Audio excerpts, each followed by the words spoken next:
Hello, this is milestone makers. Let's talk with പാർവതിയിലേക്ക് എല്ലാവർക്കും സ്വാഗതം. അപ്പോൾ ഇന്ന് ലെറ്റ്സ് ടോക്ക് വിത്ത് പാർവതിയിൽ എൻ്റെ കൂടെ സംസാരിച്ചിരിക്കാൻ എനിക്ക് 2 ഗസ്റ്റിനെയാണ് കിട്ടിയിട്ടുള്ളത്. ഞാൻ ഭയങ്കര പ്രൗഡായിട്ടും ഭയങ്കര ഹാപ്പി ആയിട്ടാണ് ഇന്ന് ഇൻ്റർവ്യൂ എടുക്കാൻ വന്നിട്ടുള്ളത്. നമ്മുടെയൊക്കെ സ്വന്തം ഡോക്ടർ വി.പി. ഗംഗാധരൻ സാറും ഡോക്ടർ ചിത്രധാരയാണ് നമ്മുടെ കൂടെ ജോയിൻ ചെയ്യുന്നത്. Sir, ma'am, welcome to the show.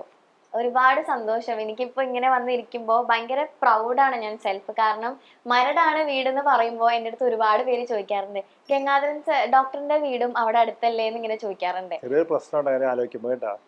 ഗുണ്ടകളുടെ വീടും ചോദിക്കാൻ ചിലപ്പോ അവിടെ തന്നെ അതിന്റെ അടുത്താണോ എന്ന് ചോദിക്കില്ല. അതെ അതെ, അതുകൊണ്ട് ശ്രദ്ധിക്കണം. അപ്പൊ അതെ, അതും ഇടയ്ക്ക് ചോദിക്കാറുണ്ട്. പക്ഷെ എന്നാ ചിലര് ചോദിക്കാറുണ്ട്, ഗംഗാധരൻ സാറിന്റെ വീടും അവിടെ അടുത്തല്ലേ എന്ന് ഇങ്ങനെ ചോദിക്കാറുണ്ട്. അപ്പൊ ഭയങ്കര പ്രൗഡാണ് ചില സമയം മരടാണ് വീടെന്ന്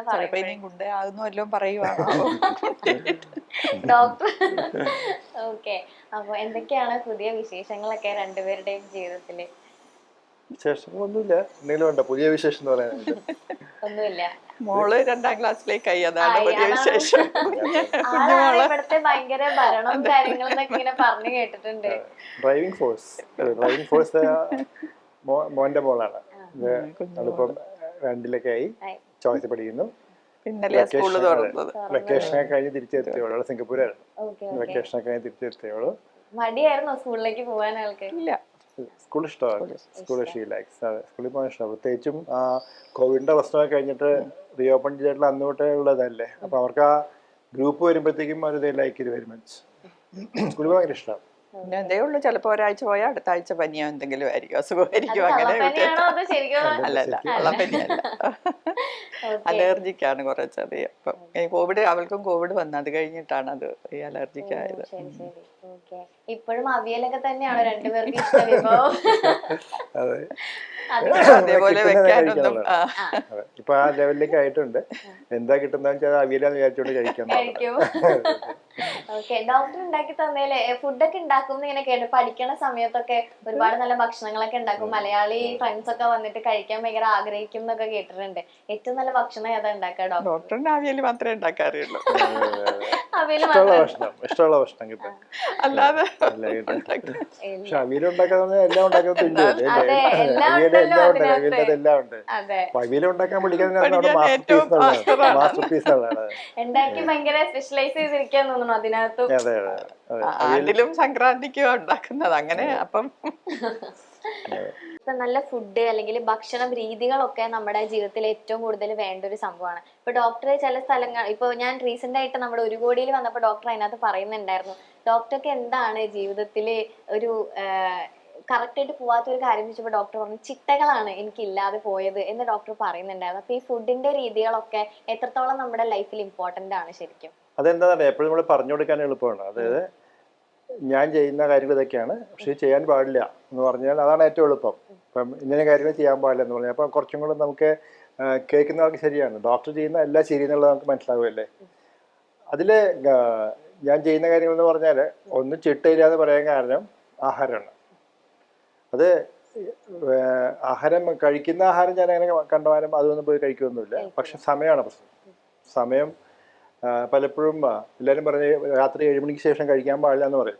7 മണിക്ക് ശേഷം ആഹാരം കഴിക്കാതിരിക്കുന്നത് നല്ലത്. അല്ലെങ്കിൽ തന്നെ കഴിക്കുകയാണെങ്കിലും കുറച്ചെന്തെങ്കിലും കഴിക്കുക, നൈറ്റിൽ അത്രേ പാടുള്ളൂ. പക്ഷെ നമ്മുടെ മെയിൻ ആഹാരം വരുന്ന ആ സമയത്താണ്. അതായത് ഈവൻ ഉച്ചക്കലത്തെ ഊണ് പോലും ചിലപ്പം ഒരു 6-7 മണിയായിട്ടായിരിക്കും കഴിക്കുന്നത്. അത് തിരിച്ചിവിടെ വന്ന് ഫുഡ് കഴിക്കുന്നു. അത് ശരിക്കും പറഞ്ഞാൽ വളരെ മോശമായിട്ടുള്ള സമയം ഉണ്ടായിരുന്നു. അതായത് ഞാൻ OP കഴിഞ്ഞാൽ ചിലപ്പം രാത്രി 12-1 മണിക്കൊക്കെ വന്നു കഴിഞ്ഞാൽ പിന്നെ ഇരുന്ന് കഴിക്കാന്ന് പറഞ്ഞാൽ TV കണ്ടുകൊണ്ടിരിക്കും, അല്ലെങ്കിൽ സിനിമ കണ്ടുകൊണ്ടിരിക്കും, കളി കണ്ടുകൊണ്ടിരിക്കും. ഫ്രിഡ്ജിലിരിക്കുന്ന മിക്കവാറും നല്ല സ്വീറ്റ്സൊക്കെ ആയിരിക്കും. സ്വീറ്റ്സ് ഉണ്ടാവും, ചോക്ലേറ്റ്സ് ഉണ്ടാവും. അതൊക്കെ എടുത്ത് വെച്ചിങ്ങനെ കുറച്ചുകൊണ്ടിരിക്കും. അത് ചിലപ്പോൾ 1:30 മണി 2 മണിയൊക്കെ വരെ ഇരിക്കാറുണ്ടായിരുന്നു പണ്ട്. അത് കഴിഞ്ഞ് എനിക്കൊന്ന് 2017 അയാൾ അത് തെറ്റാതെ എന്നെ മനസ്സിലാക്കി തന്ന ഒരു സാധനം ഒരു ഹാർട്ട് അറ്റാക്ക് വരുമ്പോഴാണ്. ഇപ്പം അങ്ങനെ ഇരിക്കാറില്ല. ഇപ്പോഴേ ശരിക്കും പറഞ്ഞാൽ ഒരു രാത്രി അങ്ങനെയൊന്നും കഴിച്ചുകൊണ്ടിരിക്കാറില്ല. എന്നാലും ആഹാര സമയം പലപ്പോഴും തെറ്റിപ്പോകാറുണ്ട്. തെറ്റിപ്പോയാൽ രാവിലത്തെ ബ്രേക്ക്ഫാസ്റ്റ്, ശരിക്കും ബ്രേക്ക്ഫാസ്റ്റ് കഴിക്കുമ്പോൾ ഒരു 10-12 മണിയൊക്കെ ആവും സാധനം. അത് കഴിഞ്ഞാൽ ഉച്ചക്കലത്തെ ഊണ് ചിലപ്പോൾ OPയിലേക്ക് കഴിക്കുമ്പോഴത്തേക്കും ഒരു 5-6 മണിയാവും. തിരിച്ചുകൂടെ വന്ന് ചിലപ്പോൾ ഒരു 8-9 ഇടയ്ക്കായി ചിലപ്പോൾ രാത്രിത്തെ ആഹാരം കഴിക്കുന്നു. കഴിക്കുന്ന ആഹാരം സാധാരണ ഇപ്പോൾ നമ്മൾ കഴിക്കാൻ പാടില്ലാത്ത ആഹാരം എന്ന് പറഞ്ഞാൽ കഴിക്കാൻ സാധനം കഴിക്കാറില്ല. അതായത് മധുരം കുറച്ചു, ശരിക്കും പറഞ്ഞാൽ കംപ്ലീറ്റ് ആയിട്ട്, അതായത് ഒരുമാതിരി തന്നെ സ്റ്റോപ്പ് ചെയ്യുന്ന പറയാം. സ്വീറ്റ്സ് കഴിയുന്നതും അവോയ്ഡ് ചെയ്യാറുണ്ട്. കുറയ്ക്കേണ്ടതാണ്. പക്ഷെ ഒരിക്കൽ അത് മനസ്സിലാക്കിയത് എപ്പോഴാണെന്ന് ഒരിക്കൽ നമ്മൾ നിർത്തി കഴിഞ്ഞാൽ പിന്നെ കഴിക്കാൻ തോന്നുന്നില്ല. നമ്മൾ കഴിക്കുന്ന സമയത്ത് അങ്ങനെയാണ്, കിട്ടുന്നതോറും കൂടുതൽ കൂടി കഴിക്കാനേ തോന്നുള്ളൂ. പക്ഷെ സ്റ്റോപ്പ് ചെയ്ത് ഈവൻ ഇൻക്ലൂഡിങ് ചായയിൽ പോലും, ചായ നമുക്ക് പണ്ട് മധുരം വേണമായിരുന്നു, നിർബന്ധമായിരുന്നു. മധുരമായിട്ടുള്ള സാധനം പറയുകയാണെങ്കിൽ മധുരം പ്ലസ് ചായ എന്നുള്ളതായിരുന്നു. ഇപ്പം നമുക്കത് പോയിട്ട് മധുരമില്ലാതെ ചായ കുടിക്കാണെങ്കിൽ കഴിച്ചോടി തുടങ്ങിയപ്പോഴത്തേക്കും നമുക്ക് മധുരത്തിന് വലിയ തോന്നാറില്ല, കഴിക്കണം തോന്നാറില്ല.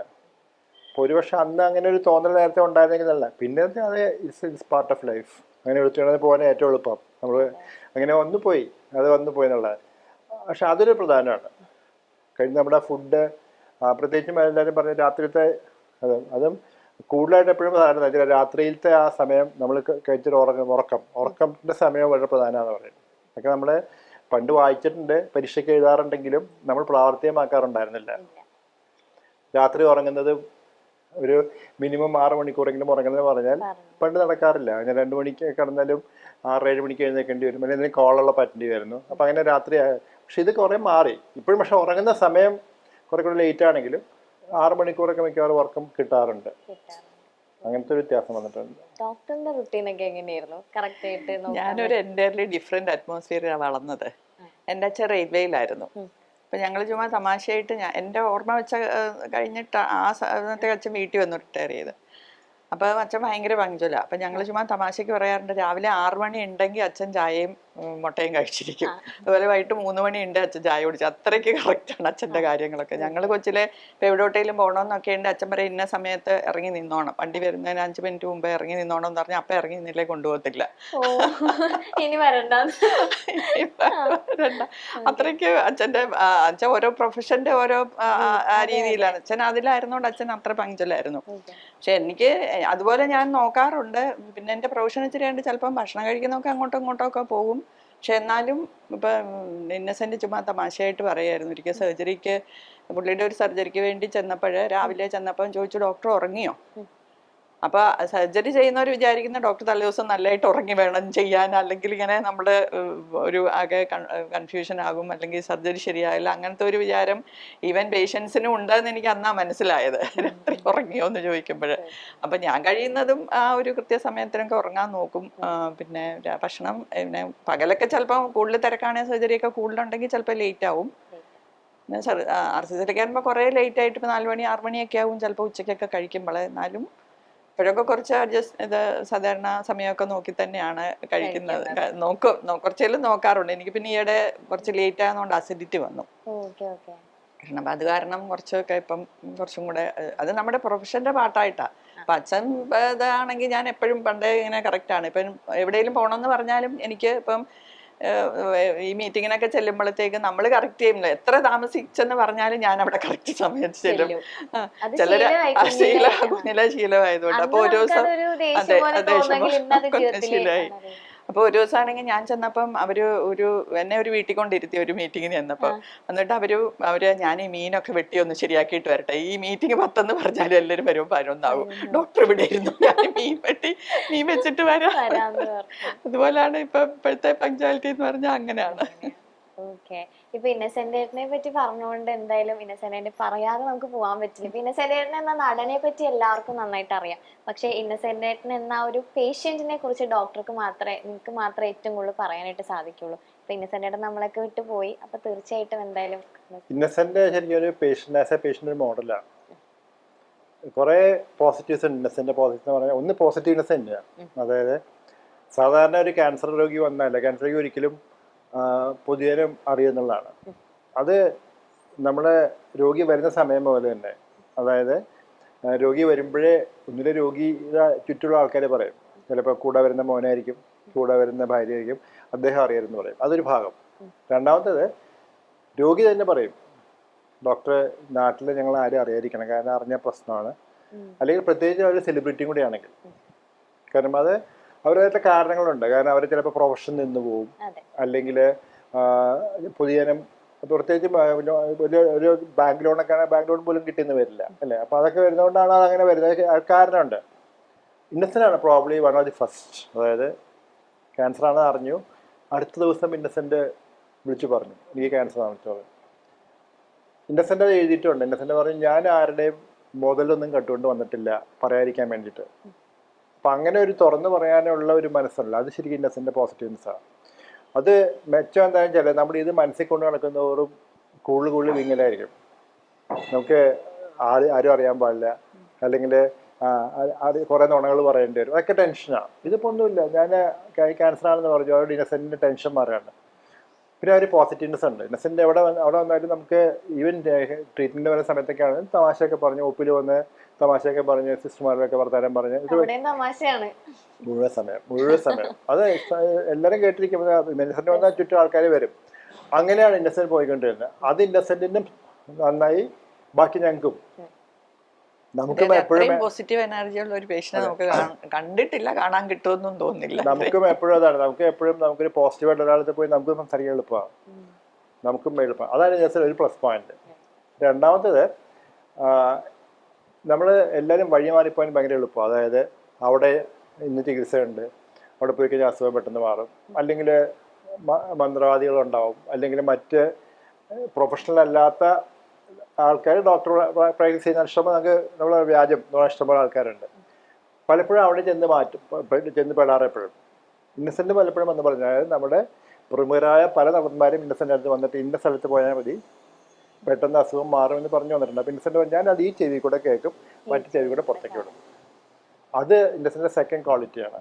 അതായത് സ്റ്റിക്കിങ് ഓൺ ടു, അതായത് ഇന്നസെൻ്റ് ആയിട്ടുള്ള ഒരു തോട്ട് പ്രോസസ് ഉണ്ട്, ഇന്നസെൻ്റ് ആയിട്ടുള്ളൊരു ഐഡിയ ഉണ്ട്. ആ ഐഡിയക്ക് വിട്ട് ഇന്നസെൻ്റ് പുറത്തേക്ക് ഇറങ്ങില്ല. That's again something.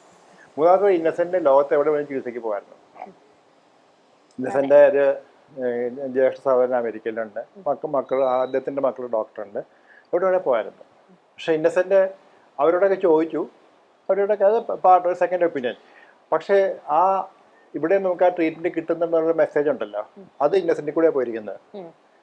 നമ്മുടെ പല രാഷ്ട്രീയക്കാരും അങ്ങനെയല്ല, ഒന്ന് തുമ്മിയാലോ ചുമച്ചാലോ ഉടനെ അമേരിക്കയ്ക്ക് പോവുക, അല്ലെങ്കിൽ അതാണ് നമ്മുടെ. അപ്പം അതുകൊണ്ട് കിട്ടുന്ന മെസ്സേജ് എന്താ വെച്ചാൽ നമ്മുടെ ഇവിടുത്തെ ഡോക്ടർമാരൊക്കെ മോശമാണെന്നും ഇവിടെ ഇതെല്ലാം ചികിത്സ രീതിന്നൊക്കെയുള്ള മെസ്സേജ് ഇൻഡയറക്ട്ലി പേഷ്യൻറ്റിന് പോവുകയാണ്. ഇന്നസെൻ്റ് നേരെ തിരിച്ചാണ് മെസ്സേജ് കൊടുത്തിരിക്കുന്നത്. അതായത് ഇവിടെ ഉണ്ട്, അത് ഇന്നസെൻ്റ് പറഞ്ഞിട്ടുമുണ്ട് അല്ലേ. അതൊക്കെ ഭയങ്കര. പിന്നെ നമുക്ക് ആ എടുക്കുന്ന ട്രീറ്റ്മെൻറ്റ് ഇന്നസെൻ്റ് ഒരു ദിവസം പോലും തെറ്റിച്ച് വന്ന് കാണില്ല. കൊടുത്ത ഡേറ്റ് ഉണ്ടല്ലോ, ആ ഡേറ്റിൻ്റെ ഒരു ദിവസം പോലും ഇന്നസെൻ്റ് മാറിക്കാണില്ല ഒരിക്കലും. ആ sticking on to the regimen, sticking on to the date, ഇതൊക്കെ ശരിക്കും ഇന്നസെൻ്റ് ക്വാളിറ്റിയാണ്. പിന്നെ നമ്മൾ ഇന്നസെൻ്റ് എപ്പോഴും ഇന്നസെൻ്റ് പറയാനില്ല, ഞാൻ 8ാം ക്ലാസ് വരെ പഠിച്ചാണ്. പക്ഷേ ഇന്നസെൻ്റ് 8ാം ക്ലാസ് വരെ പഠിച്ചതിൻ്റെ വിവരമൊന്നുമല്ല. ഇന്നസെൻ്റ് അതിനേക്കാളൊക്കെ കൂടുതൽ വളരെയധികം. അത് ഇന്നസെൻ്റ് എനിക്ക് ഒരുപക്ഷെ ചിലപ്പോൾ കണക്ക് പഠിക്കാൻ കാണില്ല, അല്ലെങ്കിൽ വലിയ ആൾജിബ്രയും ജോമെട്രി ഒന്നും പഠിക്കും. പക്ഷേ ഇന്നസെൻറ്റിന് കോമൺ സെൻസിൻ്റെ സാധനമാണ്. അത് innocent is A very strong.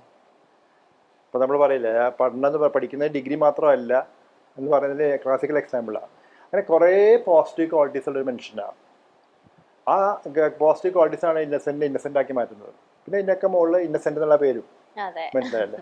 പിന്നെ എല്ലാം ഒരു തമാശ മട്ടിൽ കാണാനുള്ളൊരു ചിന്താഗതിയുണ്ടല്ലോ, അതും വളരെ ഇമ്പോർട്ടൻ്റ് ആണ്. അതിന് ബുക്ക് വായിച്ചു ഇന്നസെൻ്റ് ക്യാൻസർ വളരെ തിരിയുന്ന പോലെ. അല്ലാതെ നമ്മൾ തിരിക്കുന്ന സംഭവങ്ങളൊക്കെ ഉണ്ട്. ഇന്നസെൻ്റിൻ്റെ ആരോ പറഞ്ഞു യൂറിൻ തെറാപ്പിയാണ് ഏറ്റവും നല്ലത് ക്യാൻസർ മാറാനും ഇന്നസെൻ്റ് പറയുകയാണ്. അപ്പോൾ ഇന്നസെൻ്റ് അത് എങ്ങനെ വേണേൽ പ്രസൻറ്റ് ചെയ്യാം, അല്ലാന്ന് പറഞ്ഞാൽ അങ്ങനെ അല്ലാന്ന് പറഞ്ഞാൽ പ്രശ്നം തീർന്നു. പക്ഷേ ഇന്നസെൻ്റ് അങ്ങനെയല്ല പറഞ്ഞു. ഇന്നസെൻ്റ് രാത്രി കിടക്കുമ്പോൾ സ്വപ്നം കാണുകയാണ്. അതായത് ഇരിഞ്ഞാലക്കുടക്കാരൊക്കെ ഇന്നസെൻ്റിനെ രക്ഷപ്പെടുത്താൻ വേണ്ടി വീട്ടിൻ്റെ മതിലിൽ വന്ന് നിന്ന് അകത്തേക്ക് മൂത്രമൊഴിക്കുകയാണ്. പക്ഷെ ആ നോ എന്ന് പറയുന്ന സാധനം ഇന്നസെൻ്റ് പ്രസൻറ്റ് ചെയ്യുമ്പോൾ അത് ഭയങ്കര തമാശ മട്ടിലല്ല പറയുന്നത്. നമ്മളെ കേട്ട് ഒരാൾക്ക് ചിരി വരുന്നുള്ളെങ്കിലും ഇന്നസെൻ്റ് സേയിങ് നോ ആണ്. അപ്പം അങ്ങനത്തെ കുറേ ക്വാളിറ്റീസ് ആണ്. ശരിക്കും പറഞ്ഞാൽ ഇന്നസെൻ്റിൻ്റെ മരണത്തിലൂടെ നഷ്ടപ്പെടുന്നത് സിനിമ ലോകത്തിന് മാത്രമല്ല, ക്യാൻസർ പേഷ്യൻസിനാണ്. ക്യാൻസർ പേഷ്യൻസിന് ഭയങ്കര പോസിറ്റീവ്നെസ് ആയിരുന്നു ഇന്നസെൻ്റ്. അപ്പം പലപ്പോഴും ഇന്നസെൻ്റ് മരിച്ചു കഴിഞ്ഞ് അന്ന് രാവിലെ വരുന്ന ഫോൺ കോൾ ഇതാണ്, ഇന്നസെൻ്റ് മരിച്ചത് ക്യാൻസർ കൊണ്ടാണോ എന്നുള്ളതാണ് എല്ലാവരും അറിയേണ്ടത്. പക്ഷെ അവരുടെയൊക്കെ മനസ്സിൽ ജീവിക്കുന്ന ഒരു ഇമേജ് എന്ന് പറയുന്നത് ഇന്നസെൻ്റ് വിത്ത് ക്യാൻസറാണ്. അപ്പോൾ നമുക്ക് പറയേണ്ടി ഒന്നും അല്ല ഇന്നസെൻ്റ് മരിച്ചത് ക്യാൻസർ കൊണ്ട്, അല്ലാതെ പറയാൻ അത് രാവിലത്തെ കുറേ സമയം നമ്മൾ ചിലവാക്കേണ്ടി വന്നതാണ്. സർജറിയുടെ ടൈമിലൊക്കെ ഇന്നസെൻ്റ് എങ്ങനെയായിരുന്നു? അങ്ങനെ എല്ലാം എല്ലാവരും തമാശ രൂപേണ. അപ്പം രാത്രി ഞാൻ പോയി കണ്ടപ്പം രാത്രിയിൽ എനിക്ക് സമയം, അതുകൊണ്ടാണ് എന്നോട് രാവിലെ ചോദിച്ചോ ഉറങ്ങിയോ എന്നുള്ളത്. കണ്ടു. ഇപ്പം എല്ലാം നല്ല ഒരു പോസിറ്റീവായിട്ട് എടുക്കുന്നത് തന്നെ, ഇതുപോലെ പറഞ്ഞ പോലെ തന്നെ എല്ലാം. അങ്ങനെ ഒരു വെപ്രാളമോ അങ്ങനെയൊന്നുമില്ല. വൈഫിന്റെ സർജറിക്കാണെങ്കിലും ഇത് പറഞ്ഞ പോലെ പലരും പറഞ്ഞു, പല ഒപ്പീനിയൻ പറഞ്ഞു ഇവിടെ ചെയ്യണ്ടെന്നും. അല്ലെ ഒരു 10 പേര് വിളിച്ചാൽ 10 ഒപ്പീനിയനാ പറയുന്നെന്ന് ഇന്നസെന്റ് പറഞ്ഞു. അപ്പം തന്നെ പറഞ്ഞു അത് വേണ്ട, അവർക്ക് കാണുന്നില്ലല്ലോ, ഡോക്ടറെ കാണുന്ന ഡോക്ടർ പരിശോധിക്കുകയോ ചെയ്യുന്നില്ലല്ലോ, അപ്പൊ ഡോക്ടർ എന്താ പറയുന്നത് അതിനനുസരിച്ച് ചെയ്താൽ മതി. എന്നോടൊന്നാ ഇന്നസെന്റ് അങ്ങനെ ഒന്നും പറഞ്ഞില്ല, ഇങ്ങനെ പലരും വിളിക്കുന്നുണ്ട് പല ഒപ്പീനിയൻ പറയേണ്ട ഒന്നും പറഞ്ഞില്ല. വൈഫിനോട് ഇത് പറഞ്ഞു, എന്നോട് പിന്നെ പറയുന്നത് എന്ന് വെച്ചാൽ ഡോക്ടർക്ക് ഒരു കൺഫ്യൂഷൻ ഉണ്ടാക്കണ്ട, ഡോക്ടറിന്റെ ഡിസിഷനാണ്, അങ്ങനെ ആക്സെപ്റ്റ് ചെയ്യണമെന്ന് ഒരു വിചാരിക്കുന്ന ഒരാളുമാണ്. അങ്ങനെ വേറെ ഒരു രീതിയിൽ അത് ചിന്തിക്കാൻ പാടില്ല. ഡോക്ടേഴ്സ് എടുക്കുന്ന ഡിസിഷൻ അവരുടെ ഗുഡ് ഫെയ്ത്തിൽ അവർക്ക് ഏറ്റവും ചേരുന്ന രീതിയിലേ എടുക്കുകയുള്ളൂ. എക്സാമിനേഷൻ ചെയ്യാത്ത വേറെ എടുക്കുന്ന ഡിസിഷൻ ശരിയാവില്ല എന്നുള്ളൊരു ചിന്തയും അങ്ങനത്തെ ഒരു മെസ്സേജും എപ്പോഴും ഇന്നസെന്റ് പറയാറുണ്ടായിരുന്നു. നമുക്ക് രസമാണ്. പലപ്പോഴും യാത്ര ചെയ്യേണ്ടി വരുന്നുണ്ട് പലയിടത്തേക്കും, ഈ പുറത്തൊക്കെ തന്നെയാണെങ്കിൽ. അപ്പോൾ ഇന്നസെന്റ് ഇടയ്ക്കിടയ്ക്ക് പറയും, സ്റ്റേജിലൊക്കെ വെച്ച് പറയും, അതായത് ഞാൻ ഇടയ്ക്കിടയ്ക്ക് ഡോക്ടർ ഗംഗാധരനെ കുറിച്ച് അന്വേഷിക്കാറുണ്ട്, സുഖമാണെന്ന് അന്വേഷിക്കാറുണ്ട്. അടുത്ത വാചകം എന്തായിരിക്കും അറിയാം, ആ അന്വേഷണം ഡോക്ടർ ഗംഗാധരനുള്ള സ്നേഹം കൊണ്ടൊന്നുമല്ല, പക്ഷെ അദ്ദേഹം ജീവിച്ചിരിക്കുന്നുണ്ടെങ്കിൽ എനിക്ക് വല്ലതും ചെയ്യാൻ പറ്റുന്നത് എനിക്ക്. അപ്പോൾ അതൊക്കെ ശരിക്കും നമുക്ക് ഭയങ്കര സ്ട്രൈക്കിങ്, അതൊക്കെ ഭയങ്കര സ്ട്രൈക്കിങ് ഇതൊക്കെയാണ്. പിന്നെ തമാശ ഭയങ്കര മുഹൂർത്തങ്ങളൊക്കെ ഉണ്ടായിട്ടുണ്ട്. നമുക്ക് എനിക്ക് ഇൻഡസ്ട്രി എഴുതാത്ത മുഹൂർത്തങ്ങൾ. ഒരിക്കലും ഇതുപോലെ ഞങ്ങളൊരു പരിപാടിക്ക് പോയിരിക്കുക, ഇപ്പം ചിത്ര പറഞ്ഞില്ലേ ആൾക്കാർക്ക് സമയത്തിന്റെ വിലയില്ല എന്ന് പറഞ്ഞല്ലേ, അബുദാബിയില മീറ്റിംഗ് നടക്കുക. ഞാൻ ഇന്നസെന്റൊക്കെ സ്റ്റേജിലുണ്ട്. അപ്പൊ ഇങ്ങനെ അവിടുത്തെ UAE അറിയാലോ, എല്ലാവരും പ്രസംഗമാണ്, കയറി വരുന്നവര് കിട്ടിയ മൈക്ക് വെച്ച് ഇങ്ങനെ പ്രസംഗിച്ചുകൊണ്ടിരിക്കുക.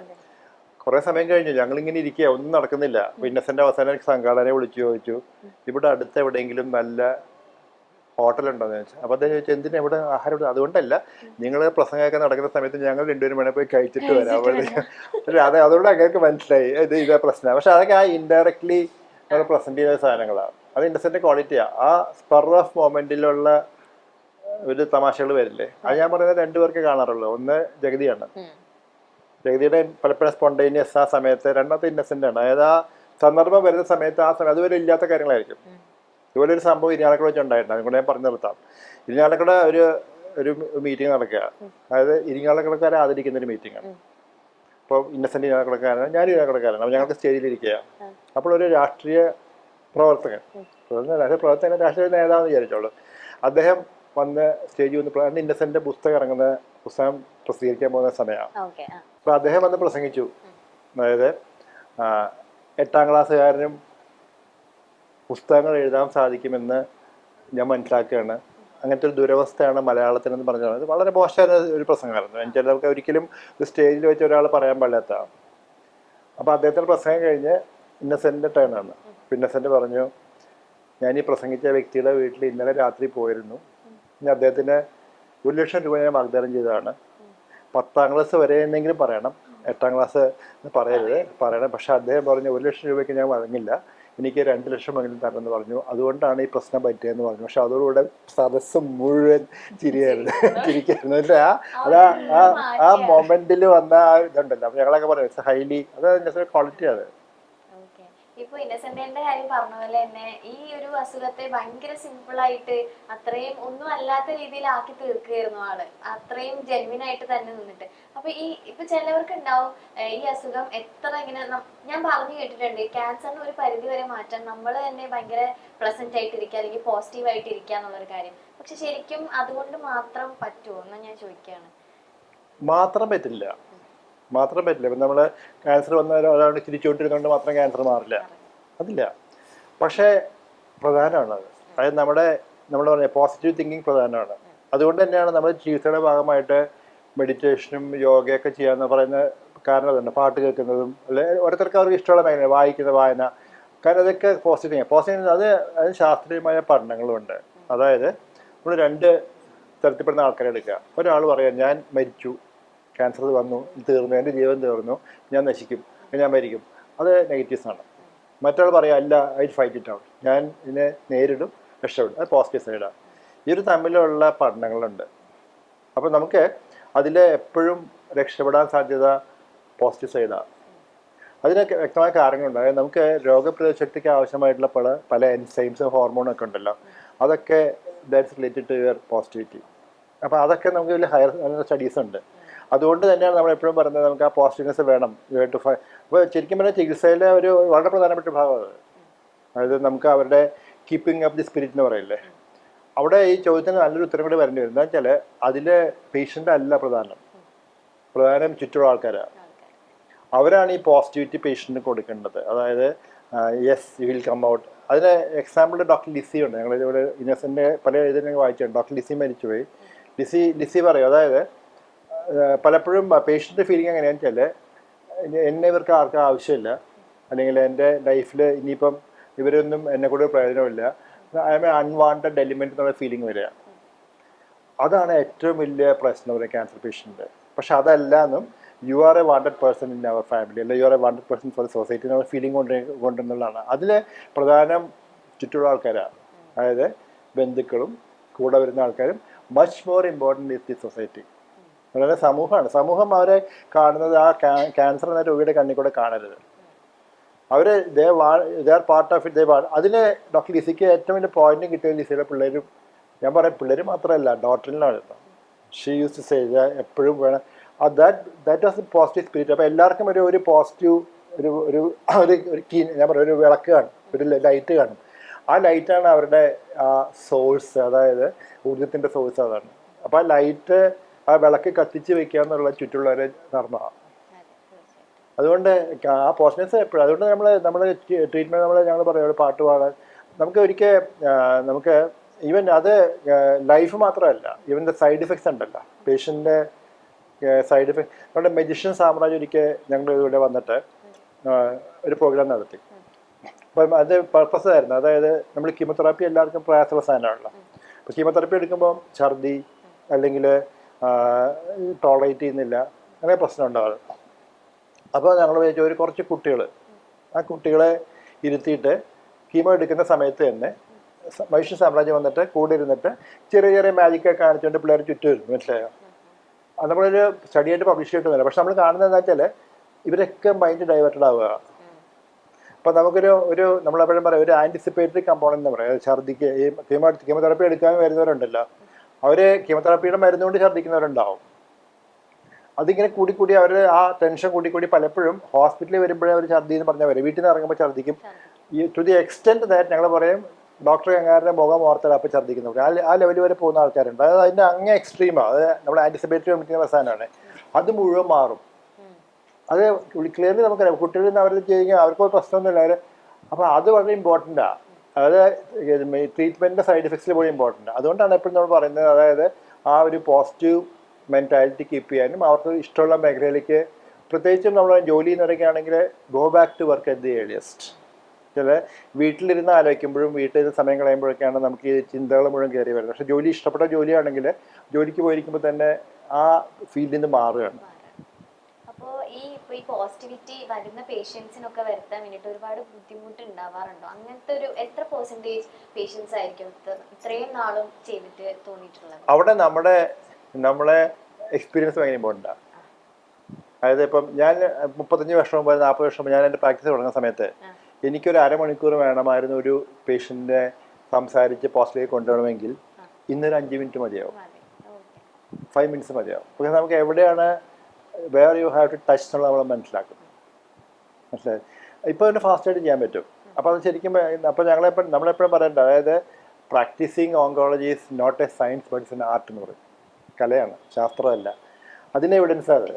അപ്പോൾ നമ്മൾ ഓട്ടോമാറ്റിക്കലി പക്ഷേ അവിടെയൊക്കെ വളരെ ഇമ്പോർട്ടൻ്റ് എന്താണെന്ന് വെച്ചാൽ you have to be positive for that. ഞാൻ കരഞ്ഞുകൊണ്ടിരിക്കുന്ന ആളും എനിക്ക് പോസിറ്റിവിറ്റി ഇല്ലാത്തൊരു മനുഷ്യനാണെങ്കിൽ എനിക്ക് ഒരിക്കലും ആൾക്ക് പോസിറ്റീവ് കൊടുക്കാൻ പറ്റില്ല. നമ്മുടെ സ്റ്റാഫൊക്കെ എങ്ങനെയാണ് ചുറ്റും നിൽക്കുന്ന എല്ലാവരും ദെയർ ഷുഡ് ബി പോസിറ്റീവ്. അവർക്കൊക്കെ അതിൽ പോസിറ്റിവിറ്റിക്ക് ഏറ്റവും പിന്നെ എളുപ്പം തമാശയാണ്. നമ്മൾ അതായത് പ്രത്യേകിച്ചും കുട്ടികൾക്കൊന്നും ഒരിക്കലും അവരെ ട്രീറ്റ് ചെയ്യാൻ എളുപ്പമാണ്. അവർക്ക് മറ്റേ സൈഡില്ല. അപ്പം അതുപോലെ തന്നെ യങ്സ്റ്റേഴ്സ് വരുമ്പോൾ യങ്സ്റ്റേഴ്സിനാണ് ഇതിൻ്റെ ഏറ്റവും പ്രശ്നം. അതായത് അവർക്ക് ഒരു ലൈഫ് സ്റ്റാർട്ട് ചെയ്യുന്ന സമയത്ത് ഒരു അസുഖം വരിക and they are held up, അല്ല അവർ ടോട്ടൽ ലൈഫ് ഷാറ്റേഡ് ആയി പോയില്ല.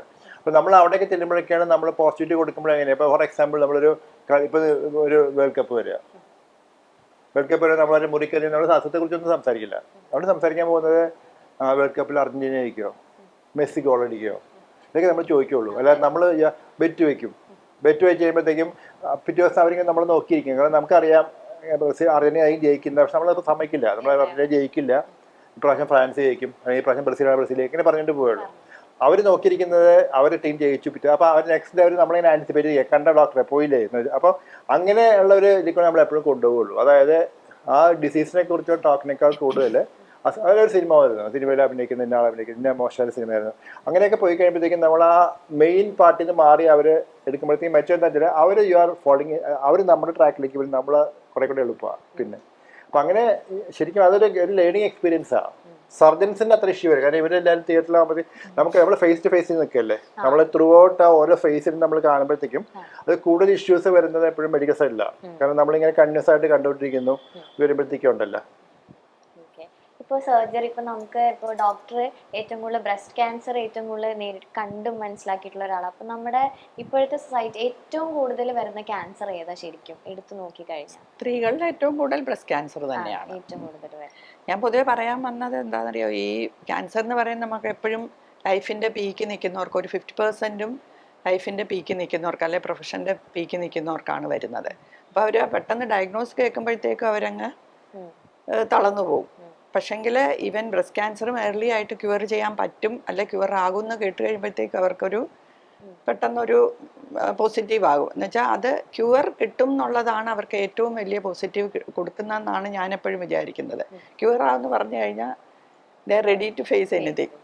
അപ്പം പിന്നെ അവർക്ക് ഇതുപോലെ തന്നെ ഒരു കുറച്ച് 50% ആൾക്കാർക്ക് ഇതുപോലെ തോന്നുമായിരിക്കും, നമ്മൾ പിന്നെ കുറച്ച് ഏജ്ഡ് ആയിട്ടുള്ളവർക്ക് വീട്ടിൽ നമ്മളെ ആവശ്യമില്ല അങ്ങനെയൊക്കെ. പക്ഷേങ്കിൽ കൂടുതൽ ആൾക്കാരും അയ്യോ എൻ്റെ കുഞ്ഞുങ്ങളെ എനിക്ക് അവർ വലുതാകുന്ന കാണാൻ പറ്റുമോ, അവരൊക്കെ ഒരു നിലയിലെത്തിക്കാൻ പറ്റുമോ, അങ്ങനെ എൻ്റെ ഹസ്ബൻഡ് എന്ത് ചെയ്യും, അങ്ങനെയൊക്കെ ചോദിക്കുന്ന ഒരുപാട് ആൾക്കാരുണ്ട്. അപ്പോൾ അവർക്ക് എപ്പോഴും നമ്മൾ ഏത് ക്യാൻസറും ക്യൂർ ചെയ്യാൻ പറ്റും എന്നുള്ള രീതിക്ക് അവർക്ക് അങ്ങനെ ഒരു മെസ്സേജ് കൊടുക്കുകയാണെങ്കിൽ അതായിരിക്കും ഏറ്റവും വലിയ പോസിറ്റീവ് എനർജി. ബാക്കി എന്തുണ്ടെങ്കിലും ക്യൂർ ചെയ്യാൻ പറ്റുന്ന ഒരു ക്യാൻസറിനെ കിട്ടുവാണെങ്കിൽ, അല്ലെ അത് പറയുവാണെങ്കിൽ അതൊരു വലിയ ഒരു ഇതാണ് അവർക്ക് എപ്പോഴും ഒരു വളരെ ഒരു ആശ്വാസം, റീഅഷ്വറൻസ് ഭയങ്കര ഇമ്പോർട്ടൻ്റ് ആണ് അതിൽ.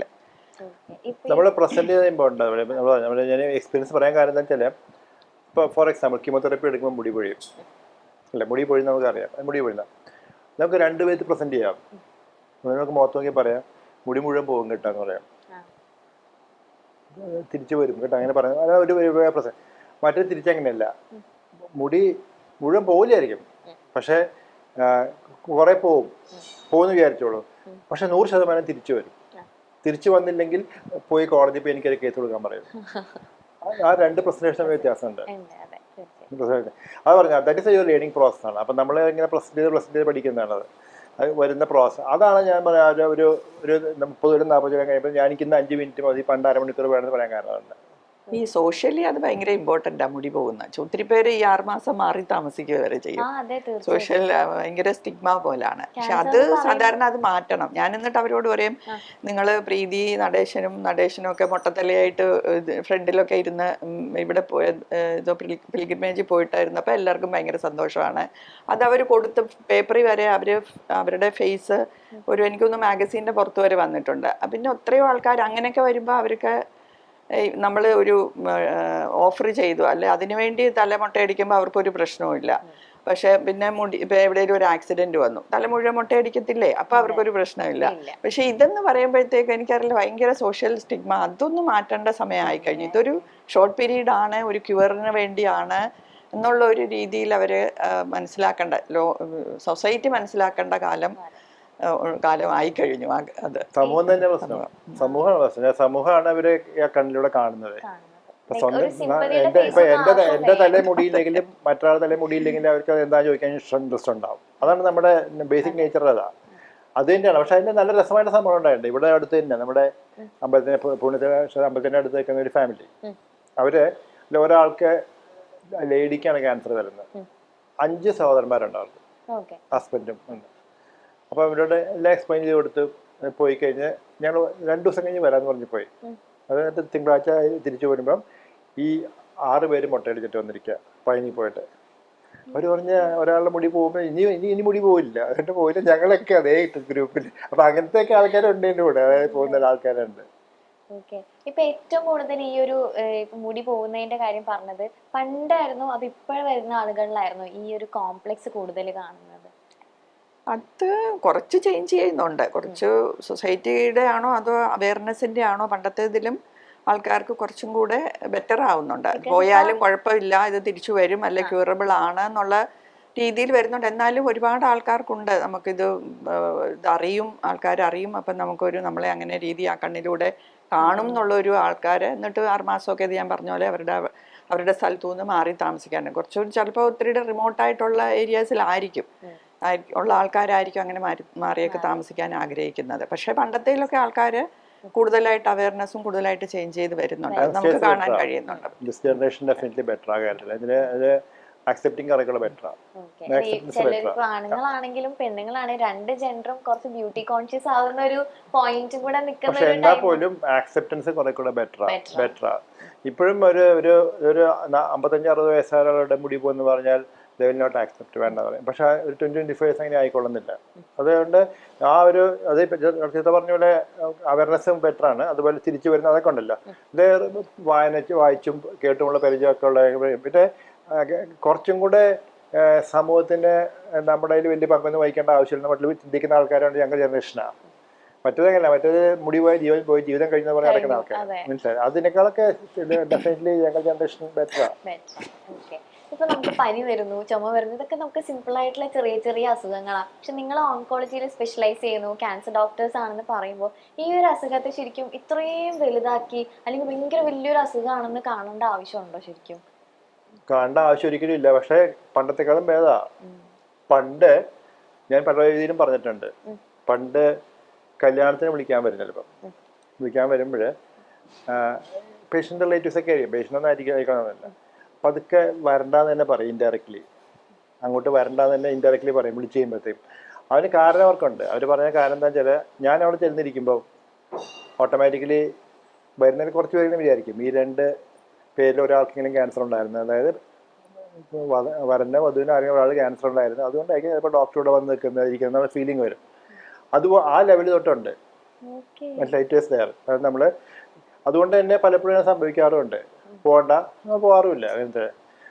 അത് മാത്രമല്ല, ധാരാളം ഇൻസിഡൻസ് അതിൽ ഉണ്ടായിട്ടുണ്ട്. അതായത് നമുക്ക് ഇപ്പോൾ ഫോർ എക്സാമ്പിൾ ട്രീറ്റ്മെൻറ്റ് കഴിഞ്ഞ് പോകുന്ന ഒരു പെൺകുട്ടി, ആ കുട്ടി ചിലപ്പോൾ നമുക്ക് ദക്ഷിണ തരാൻ വരും. ദക്ഷിണ തരാൻ വന്നിട്ട് ദക്ഷിണ വന്നിട്ട് ഇൻഡയറക്ട്ലി നമ്മൾ പറയും കല്യാണത്തിന് വരണ്ടാണ്. ബിക്കോസ് അത് ചിലപ്പം അത് എല്ലാവരെയും പറഞ്ഞു കാണില്ല. അപ്പോൾ അതുകൊണ്ടൊക്കെ അങ്ങനത്തെ സമയം ഉണ്ടായിരുന്നു, ഒരു കാലം ഉണ്ടായിരുന്നു ഇയേഴ്സ് ബാക്ക്. ഇപ്പോൾ അങ്ങനെയല്ല, ഇപ്പോൾ they want us to be there. ആ വേദിയിൽ നിന്നുകൊണ്ട് എനിക്ക് ക്യാൻസർ ആയെന്ന് വിളിച്ച് പറയുന്ന ആൾക്കാർ ധാരാളം പേരുണ്ട്. ചേഞ്ച് ചെയ്തിട്ടുണ്ട്, പക്ഷേ ഇനിയും ചേഞ്ചിന് ആവശ്യമുണ്ട്, ഫുള്ളായിട്ടൊന്നും പോയിട്ടില്ല. നമുക്ക് രസകരമായ ഒരു വേദി ഉണ്ടായിരുന്നു. ആ വേദിയിൽ ഞാൻ എപ്പോഴും മറക്കാത്തൊരു വേദി. അവിടെ 2 പേരും, അതായത് വരനും വധുവും 2 പേരും എൻ്റെ ട്രീറ്റ്മെൻറ്റ് കഴിഞ്ഞ ആൾക്കാർ 2 പേരും. അവർ 2 പേരും സ്റ്റേജിൽ അതിന് കാർമ്മികത്വം വഹിക്കുന്ന ഒരു അച്ഛൻ പേഷ്യൻ്റായിരുന്നു. അപ്പോൾ ഈ 3 പേരും, അച്ഛൻ 2 പേരും, അച്ഛനെന്ന് പ്രസംഗിച്ചു. ഇതൊരു അപൂർവ ദിവസമാണ്. കാരണം ഈ ഒരേ രോഗം ബാധിച്ച 3 പേര്, വരനും വധുവും കാർമ്മികത്വം വഹിക്കുന്ന ഞാനും, ഞങ്ങൾ 3 പേരും കൂടിയാണ് നടത്തുന്നത്. അത് ശരിക്കും ഭയങ്കര നമുക്ക് ഇമോഷണലി തോന്നുന്ന കാര്യമാണ്. ബിക്കോസ് അത് സ്റ്റേജിൽ നിന്ന് അച്ഛൻ വിളിച്ച് പറയും, മറ്റോ 2 പേരെയും അത് ആക്സെപ്റ്റ് ചെയ്യുന്ന ഒരു സമയമുണ്ട്. That is what we want. നേരത്തെ കുറേ സൂചിപ്പിച്ച പോലെ നമുക്ക് ഇത് വന്നു, അതുകൊണ്ട് പണ്ട് പുസ്തകത്തിനല്ല ലെപ്രസി ഇതുപോലെയായിരുന്നു, അതായത് വന്ന സമൂഹത്തിൽ നിന്ന് മാറ്റി നിർത്താനുള്ളതായിരുന്നില്ല. ആ ഒരു ഫീലിംഗ് ഒരിക്കലും ആവശ്യമില്ല. ബിക്കോസ് നമുക്ക് ക്യാൻസറിൻ്റെ കുറേ പ്ലസ് പോയിന്റ്സ് ഉണ്ട്. ആ പ്ലസ് പോയിന്റ്സ് എന്താണെന്ന് വെച്ചാൽ, ഇപ്പം എനിക്കൊരു ഹാർട്ട് അറ്റാക്ക് വന്നു, അല്ലേ, ഹാർട്ട് അറ്റാക്ക് വന്നു, ഞാൻ ഇപ്പോഴും മരുന്ന് കഴിച്ചുകൊണ്ടിരിക്കുക ടിൽ ലൈഫ് ലോങ്. ക്യാൻസർ പേഷ്യൻറ്റിന് ട്രീറ്റ്മെൻറ്റ് കഴിഞ്ഞ പല പേഷ്യൻ്റ് ഒരു പീരീഡ് കഴിഞ്ഞാൽ they are not on any drugs. ചിലപ്പോൾ ആൾക്കാർ ചോദിക്കുക എന്താ നീ ഇനി മരുന്ന് കഴിക്കാത്തതെന്ന് ചോദിക്കുക, അങ്ങനെ ലെവലിൽ വരുന്ന ആൾക്കാരാണ്. പക്ഷേ അപ്പോൾ ദാറ്റ് മീൻസ് അവർ they are not on any medication. തിരിച്ച് they are going back to a normal life without any restriction. ഇവിടെ നമുക്ക് കാർഡിയക് പേഷ്യൻ്റ് ഇപ്പോഴും നമുക്ക് റെസ്ട്രിക്ഷൻ ചിലതൊക്കെ കാണും ടു ദ എക്സ്റ്റെൻറ്റ്. പക്ഷെ നമുക്കിപ്പോഴും ഹാർട്ട് അറ്റാക്ക് അല്ല പേടി. അതുപോലെ നമ്മുടെ കണക്കിലെടുക്കുകയാണെങ്കിൽ ഒരു 50% രോഗികൾ പോലും, അതായത് ഹാർട്ട് അറ്റാക്ക് വരുന്ന രോഗികൾ പോലും ഹോസ്പിറ്റലിൽ എത്താൻ സാധിക്കുന്നില്ല ബിഫോർ ദേ ഡൈ. ഇന്ത്യയിലല്ല, ഏറ്റവും വികസിത രാജ്യങ്ങളിൽ പോലും. പക്ഷേ ഒരു ക്യാൻസർ പേഷ്യൻ്റ് പോലും അങ്ങനെ മരിക്കില്ല അൺലെസ് ദേ ഡോണ്ട് ഗോ. പക്ഷെ നമുക്ക് ക്യാൻസറിനെ പേടിയുള്ളൂ, നമുക്ക് ഇതിനെ പേടിയില്ല. അതാണ് അതിൻ്റെ പ്രശ്നം. അതിൻ്റെ കാരണം എനിക്ക് ആ സ്റ്റിഗ്മയാണ്. അതിൻ്റെ ആ സ്റ്റിഗ്മ സ്റ്റാർട്ടിങ് ഫ്രം ദി എംബ്ലമാണ്. അതായത് നമ്മൾ കാണുന്ന ഞണ്ടും ഒക്കെയാണ് നമ്മുടെ പ്രശ്നം. ആ സ്റ്റിഗ്മയാണ് മാറേണ്ടത്. ഈ നമ്മൾ നേരെ തുടങ്ങിയപ്പോൾ പറഞ്ഞു, അതായത് സെലിബ്രിറ്റി പുറത്ത് പറയാത്തതിൻ്റെ കാരണം അതുകൊണ്ടാണ്, ആ സ്റ്റിഗ്മ കൊണ്ടാണ്. അത് അസുഖം മാറി 10 വർഷം കഴിഞ്ഞാലും 15 വർഷം കഴിഞ്ഞാലും അവൻ ക്യാൻസർ പേഷ്യൻ്റ് മാത്രമേ പറയുള്ളൂ. നമുക്കൊരു പേഷ്യൻ്റ് പോലെ ഒരു ബ്ലഡ് ക്യാൻസർ പേഷ്യൻ്റ് ആയിരുന്നു, നമ്മുടെ ചങ്ങനാശ്ശേരി അടുത്ത് തുരുത്തി താമസിക്കുന്ന. അവൾ അവസാനം ഞങ്ങൾ വിളിച്ചു പറഞ്ഞു, ഡോക്ടർ എനിക്ക് ഇവിടുന്ന് എങ്ങനെയും പുറത്തേക്ക് പോകണം. എന്താ വെച്ചാൽ ഇവള് രാവിലെ പള്ളിയിൽ പോകുമ്പോൾ വഴി നിൽക്കുന്ന ആൾക്കാർ മുഴുവൻ കൈ ചൂണ്ടി പറഞ്ഞുകൊണ്ട് നിൽക്കുന്നത് തന്നെ ഇവള് ബ്ലഡ് ക്യാൻസർ മാറി. ആ ഒരു ടെൻഡൻസി നമ്മൾ മാറിയേ പറ്റുള്ളൂ. ഇവർ just like any other disease, മറ്റെല്ലാവരും അസുഖം ഒരു അസുഖം എന്നുള്ള ചിന്തയിലേക്ക് കൊണ്ടുവരാൻ സാധിച്ചാൽ ആ സ്റ്റിഗ്മ മാറും. ആ സ്റ്റിഗ്മയാണ് നമുക്ക് മാറേണ്ടത്. സ്റ്റിഗ്മ മാറിക്കഴിഞ്ഞാൽ അതെ. എന്നാലും അപ്പം ഞാൻ അതുകൊണ്ട് തന്നെ എപ്പോഴും പറയുന്നത്, അതായത് ക്യാൻസർ ട്രീറ്റ്മെൻറ്റ് കഴിഞ്ഞവർ നമ്മൾ ഒരിക്കലും ക്യാൻസർ പേഷ്യൻ്റ് എന്ന് പറഞ്ഞ് വിശേഷിപ്പിക്കരുത്. നമ്മളിവരാരെയും ക്യാൻസർ സർവൈവർ എന്ന് പറഞ്ഞ് വിശേഷിപ്പിക്കരുത്. കാരണം അതൊക്കെ വെള്ളപ്പൊക്കം വരുമ്പോൾ രണ്ടുപേരും ഇഷ്ടപ്പെടുക സർവൈവറാണ്. ഇവിടെ they are all cancer winners. അതായത് ക്യാൻസറിനെതിരെ പടപൊരുതി ജീവിത വിജയം നേടിയ വ്യക്തികൾ, അതായിരിക്കും അവർ ലേബല്. ആ ലേബലിൽ അറിയാൻ പാടുള്ളൂ. അത് പക്ഷെ നമുക്ക് സമൂഹം ഇപ്പോഴും ആക്സെപ്റ്റ് ചെയ്യണമെന്നില്ല. പക്ഷെ ബെറ്ററാണ്. അഗെയിൻ നമ്മളൊരു 30-35 വർഷം മുമ്പത്തേക്കാളും തീർച്ചയായും we are on a better position, കുറേ കൂടെ ആക്സെപ്റ്റ് ചെയ്യാനും. അവിടെ ഞാൻ again hats off to the younger generation ഈ അക്കാര്യത്തിലും. അവിടെ അവർ തന്നെയാണ് അതിൻ്റെ അത് അവർ they are ready to take them along with this time. അപ്പോൾ അത് വളരെ ഇമ്പോർട്ടൻ്റ് ആണ് അതിനകത്ത്. ഇത്രയും തിരക്കിനിടയിൽ നിങ്ങൾക്ക് രണ്ടുപേർക്കും സമയം ചെലവഴിക്കാനൊക്കെ കിട്ടാറുണ്ടോ? സമയം ഞാൻ ജനറുവാണ്, ഞാൻ പറയാം, അതിന് ഞാൻ പറയില്ല. ഡോക്ടർ സമയം കിട്ടാറുണ്ട്. എങ്ങനെ പറയുമ്പോ ചെറിയ അതിന്റെ ഐഡിയൽ കപ്പിളാവാൻ ഏറ്റവും നല്ലത് കുറച്ച് സമയം എടുത്തിരിക്കുന്നതാണ്. വലിയ വഴക്കമൊന്നും ഉണ്ടാവില്ല, വലിയ പ്രശ്നങ്ങളൊന്നും ഉണ്ടാവില്ല. അത് സുധാമൂർത്തിയും പറയാറുണ്ട്. സുധാമൂർത്തിയുടെ ഇന്റർവ്യൂവിനൊക്കെ സുധാമൂർത്തിയും പറയാറുണ്ട്. ഏറ്റവും നല്ലത് തന്നെയാണ്. പക്ഷെ അതിന്റെ മറുവശം കൂടിയുണ്ട്. എന്താ വെച്ചാല് നമുക്ക് എല്ലാവർക്കും 24 മണിക്കൂറേ ഉള്ളൂ. പാർവതിക്ക് 24 മണിക്കൂറുണ്ട്, എനിക്കും അതെ, അപ്പുന് 24 മണിക്കൂർ, എല്ലാം 24 മണിക്കൂറേ ഉള്ളൂ. പക്ഷെ how you spend the 24 hours important, or how you utilise 24 hours important. മനസ്സിലായില്ലേ? ഇപ്പം മക്കളുണ്ട് അല്ലേ, മക്കളെ നമ്മൾ എല്ലാ സമയം കെട്ടിപ്പിടിച്ചിരിക്കുന്ന ആവശ്യമൊന്നുമില്ല. പക്ഷെ wavelength association between you. അവർ പക്ഷെ അവരെല്ലാവരും മൊമെന്റ്സ് നമ്മളറിയും, അവർക്കും നമ്മുടെ മൊമെന്റ്സ് എല്ലാം അറിയാം. മനസ്സിലായില്ലേ? That's the bonding. അത് മോൻ മാത്രമല്ല, മോൻ്റെ കാര്യമുണ്ട്. അപ്പം ഞങ്ങളുടെ മക്കളായിട്ട് ഞങ്ങൾ കൊണ്ടു നടക്കുന്നു. അവർ ഞങ്ങൾക്ക് എല്ലാ വേവ് ലെങ്ത്തിലും ആ ഒരു വേവ് ലെങ്ത് കീപ്പ് ചെയ്യുന്നതാണ് ഏറ്റവും ഇമ്പോർട്ടൻറ്റ്. ബാക്കി വഴക്കുകളൊക്കെ ഉണ്ടാവില്ല, സമയം വഴക്കും അടിയും ഇതില്ല, മാൻ ഹാൻഡ്ലിംഗ് ഒന്നും ഇല്ല, അതൊന്നുമില്ല, ഹ്യൂമൻ ഹാൻഡ്ലിംഗ് ഒന്നും ഇല്ല കേട്ടാ. അല്ലാത്തതൊക്കെ ഉണ്ടാവും, അല്ലെങ്കിൽ ലൈഫ് ഒന്നും ഇല്ല. നമ്മളെല്ലാവരും ഒരേപോലെ ചിന്തിക്കുക, ഒരാളെ പ്രവർത്തിക്കുന്ന ഇറ്റ്സ് ഇമ്പോസിബിൾ. അപ്പോൾ അതൊക്കെ എൻ്റെ പാർട്ട് ആൻഡ് പാർസൽ. പക്ഷെ അതിൻ്റെ ഇടയിൽ കൂടെ നമ്മൾ രസം കണ്ടെത്താനുള്ള ഏറ്റവും രസം. അപ്പം അതിൽ നമുക്ക് ഇഷ്ടംപോലെ സമയങ്ങളുണ്ട്. നമുക്ക് 5 മിനിറ്റ് മതി, നമ്മളെല്ലാം കൂടി 5 മിനിറ്റ് ഒരു 2 ഇഡ്ഡലി കഴിക്കുന്ന സമയത്ത് സംസാരിച്ച് that takes of all your tension. അത് നമുക്ക് തമാശ പറഞ്ഞിരിക്കാം. ചെറിയ എക്സാമ്പിൾ ഞാൻ ഞങ്ങളുടെ രണ്ട് ടൈമിംഗ് ഒന്നാമത്. എനിക്ക് നേരത്തെ പോണം ഹോസ്പിറ്റലില്, ഡോക്ടർക്ക് താമസിച്ചു പോയി. 2 ഡോക്ടേഴ്സ്, ഇപ്പൊ ഹസ്ബൻഡും വൈഫും ഡോക്ടറാണ്, ഏറ്റവും കൂടുതൽ ഫേസ് ചെയ്യുന്ന ഒരു പ്രശ്നം അതിലായിരിക്കും. ടൈം വേറെ വേറെ ആയിരിക്കും. എനിക്കാണെങ്കിൽ സർജറി ആകുമ്പോൾ കറക്റ്റ് ടൈമിന് പോയാലേ പറ്റുള്ളൂ. വിജയം എന്ന് പറയുന്ന വിജയം അതാണ്. അതായത് സന്തുഷ്ട കുടുംബം എന്ന് പറയില്ലേ, അതായത് ഏറ്റവും പ്രധാനപ്പെട്ട അത് മെസ്സേജാ. അധികം സമയം രണ്ടുപേരും കൂടെ ഒരുമിച്ചൊരു വീട്ടിൽ ഇരിക്കരുത്. കഴിയുന്നതും ഒരാൾ പുറത്തേക്ക് ഇറങ്ങി പോകുമ്പോഴും മറ്റേ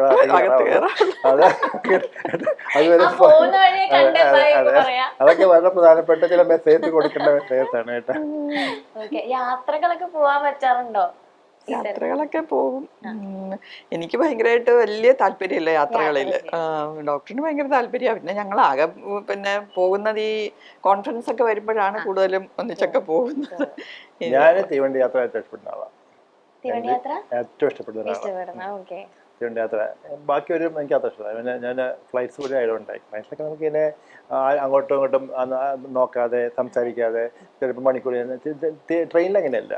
ട്രെയിനിൽ നമ്മുടെ ഒരു 10 മിനിറ്റ് കഴിയുമ്പം അടുത്തിരിക്കുന്ന ആൾ സംസാരിക്കും.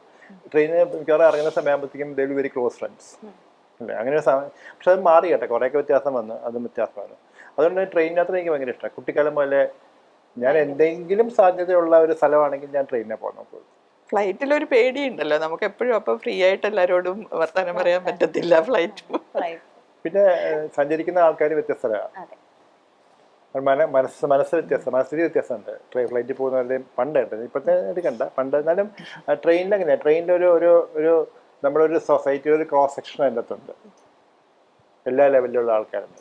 പണ്ട് പ്രത്യേകിച്ചും ഈ AC ഒന്നും ഇല്ലാത്ത സമയത്ത് ആകെ നമുക്കുണ്ടായത് സാധാരണ ജനറൽ കമ്പാർട്ട്മെന്റ് തേർഡ് ക്ലാസ്സാണ്. തേർഡ് ക്ലാസ്സിലൊക്കെ യാത്ര ചെയ്യുമ്പോൾ ആ ക്രോസ് സെക്ഷൻ ഓഫ് സൊസൈറ്റി നമ്മുടെ മുമ്പിലുണ്ട്. പിന്നെ സംസാരിക്കാൻ ഇഷ്ടംപോലെ ടോപ്പിക്കുണ്ട്. ഒരാൾ ഒരു സ്ഥലത്തെ സിനിമയെ കുറിച്ച് പറയുമ്പോൾ മറ്റാളെ കൂടെ കൂടി ചേരും, അല്ലെങ്കിൽ കളി. ഫ്ലൈറ്റിൽ അങ്ങനത്തെ ഒരു ക്രോസ് സെക്ഷൻ ഇല്ല, ഒരു മേജർ ക്രോസ് സെക്ഷൻ മാത്രം. അതുകൊണ്ട് തന്നെ ഫ്ലൈറ്റിലെ യാത്ര എപ്പോഴും ഒരു ഒഫീഷ്യൽ യാത്ര പോലെയാണ്. മനസ്സിലായില്ലേ? കാറിലെ ആൾക്കാരില്ല, 2-3 നേരമേ ഉള്ളൂ. ബസ്സിലും നമുക്ക് പരസ്പരം സംസാരിക്കാൻ സമയമില്ല. മറ്റേ ട്രെയിനിൽ നടക്കാം, അപ്പുറത്തേക്ക് ഒരാൾ വന്നിട്ട് സംസാരിക്കാം, അങ്ങനെ പോകും. അതുകൊണ്ടാണ് ട്രെയിനിൻ്റെ ഒരു. പിന്നെ മറ്റേ ട്രെയിൻ പോകുന്ന വഴികൾ എപ്പോഴും സുന്ദരമായിരിക്കും.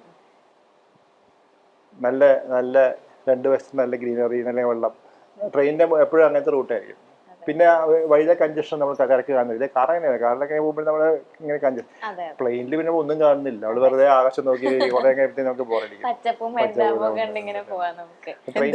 നമ്മള് ഇതിട്ടിരിക്കുക, അത്രേ ഉള്ളൂ. അതെ. ട്രെയിൻ യാത്രയിലെ പരിചയപ്പെട്ട ഏതെങ്കിലും ഒരു ഓർമ്മകൾ എന്തെങ്കിലും ഉണ്ടോ? ഇഷ്ടംപോലെ പോസിറ്റീവ്സ് അല്ല, ദുഃഖം എന്ന് പറയണ്ട, സങ്കടത്തോട് തോന്നിക്കുന്ന സന്ദർഭങ്ങളാണ് സന്തോഷമാണ്. സങ്കടം എങ്ങനെയാ കുട്ടിക്കാലത്താണ്. കുട്ടിക്കാലത്ത് അച്ഛൻ, ഞാൻ, ചേട്ടന്മാര്, ചേച്ചിനെ ഞങ്ങള് തിരുപ്പൂരിൽ നിന്ന് തിരുപ്പതിക്ക് പോവാ കേട്ടോ. പോകുമ്പം ആന്ധ്രയില് എൻ്റെ ഓർമ്മ ശരിയാണെങ്കിൽ ആ സ്ഥലത്തിൻ്റെ പേര് ഒരു സ്റ്റേഷൻ. ആ സ്റ്റേഷൻ്റെ ചെന്നപ്പോഴത്തേക്കും നല്ല തൈര് വട കിട്ടി. കഴിച്ചിട്ട് യാത്ര തുടർന്നു. തിരുപ്പതി പോയി. തിരിച്ച് വരുന്ന വഴിക്ക് അതേ സ്റ്റേഷനിലെത്തിയപ്പോൾ തോന്നിയത് കഴിക്കാം, ഒരു വട കഴിക്കാം. നോക്കിയപ്പോൾ അച്ഛൻ്റെ പേഴ്സ് പോക്കറ്റടിച്ചു പോയി. പോക്കറ്റിലില്ല, പേഴ്സ് പോയി. ഞങ്ങളൊക്കെ കുട്ടികളാണ്. ഞങ്ങളിൽ ആരെങ്കിലും ഒരു വട വാങ്ങിക്കാനുള്ള പൈസ പോലും കയ്യിലുണ്ടാവില്ല. ഒരു രാത്രിയാണ്. ഭാഗ്യത്തിന് ത്രൂ ടിക്കറ്റ് ആയിരുന്നു. ടിക്കറ്റ് വേറെ പോക്കറ്റ് ഉണ്ടായിരുന്നു. ഒരു നൈറ്റാണ്, രാത്രിയാണ് ഞങ്ങൾ ഇത് ക്രോസ് ചെയ്യുന്നത്. അന്ന് വട തിന്നാൻ പറ്റിയിരുന്നത് സത്യം. രാത്രി ആഹാരം കഴിക്കാൻ പറ്റിയില്ല, കാരണം ഞങ്ങൾ ആരും പൈസ ഇല്ല, ഒന്നുമില്ല. അത് കഴിഞ്ഞ് ഞങ്ങൾ വന്ന് ഇറങ്ങി. അത് ട്രെയിൻ നേരെ വരില്ല. ട്രെയിൻ എനിക്ക് എന്താ പറയുക, കാട്ട്പാടി ഞങ്ങൾ തിരിഞ്ഞു പോവുക. അവിടെ വന്ന് ഇറങ്ങി ഞങ്ങൾക്ക് അടുത്ത ട്രെയിൻ ക്യാച്ച് ചെയ്യണം. അപ്പോൾ അടുത്ത ട്രെയിൻ അന്ന് ക്യാച്ച് ചെയ്യാൻ നിൽക്കുന്നത് ബ്ലൂ മൗണ്ടൻ എക്സ്പ്രസ്, നീലഗിരി എക്സ്പ്രസ്സാണ്. അപ്പം ഞങ്ങൾ ട്രെയിൻ കാത്തു നിൽക്കുക, ഒന്നും കഴിക്കാനില്ല, ഒന്നും കഴിക്കാനുള്ള സാധനം ഒന്നും കയ്യിലില്ല. അപ്പം തല്ലിക്കൂട്ടി എല്ലാം കയ്യിൽ ചില്ലറയൊക്കെ കുടിച്ച് നോക്കിയപ്പോൾ നമുക്ക് കുറച്ച് വെള്ളം കുടിക്കാനുള്ള പൈസ കയ്യിൽ, ചേട്ടൻ്റെ കയ്യിൽ കുറച്ച് ചില്ലറ, എൻ്റെ കയ്യിൽ ചെറിയ കുറച്ച് ചില്ലറ, അങ്ങനെ കുറച്ച് ഞങ്ങൾ എല്ലാം കൂട്ടി വെള്ളം കുടിച്ചാൽ നിന്നു. മറ്റേ ട്രെയിൻ വരുമ്പം അന്ന് ഊട്ടിയിലെ ഫ്ലവർ ഷോ ആണ്.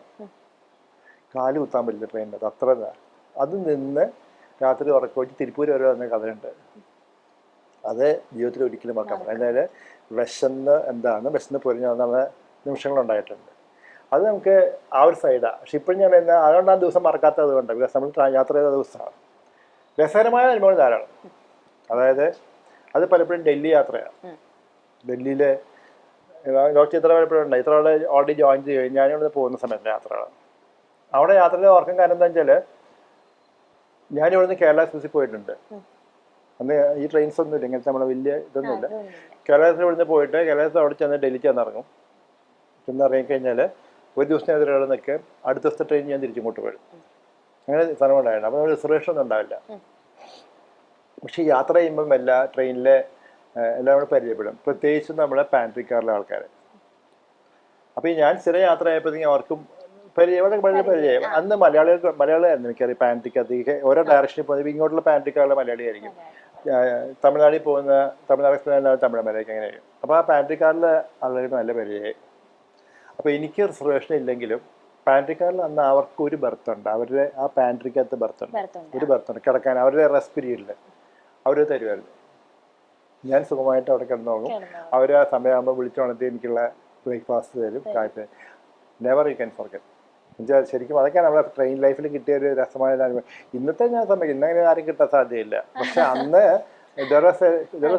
People like that. അതായത് അങ്ങനെ നമുക്ക് പോകാനുള്ളൊരു സന്ദർഭം ഉണ്ടായിരുന്നു. ട്രെയിൻ യാത്ര നമുക്ക് എഴുതാൻ തന്നെ ഒരു പുസ്തകമാണ്. അതിനുള്ള memories are there in life. കോളേജിൽ എങ്ങനെയായിരുന്നു ഡോക്ടർ? കോളേജില് ഞങ്ങൾ സെയിം ബാച്ചാണ്. എങ്ങനെയായിരുന്നു ക്ലാസ്സിലെ ആള്? ഞാൻ ഉത്തരം പറയുന്നില്ല. എന്താ അറിയാം,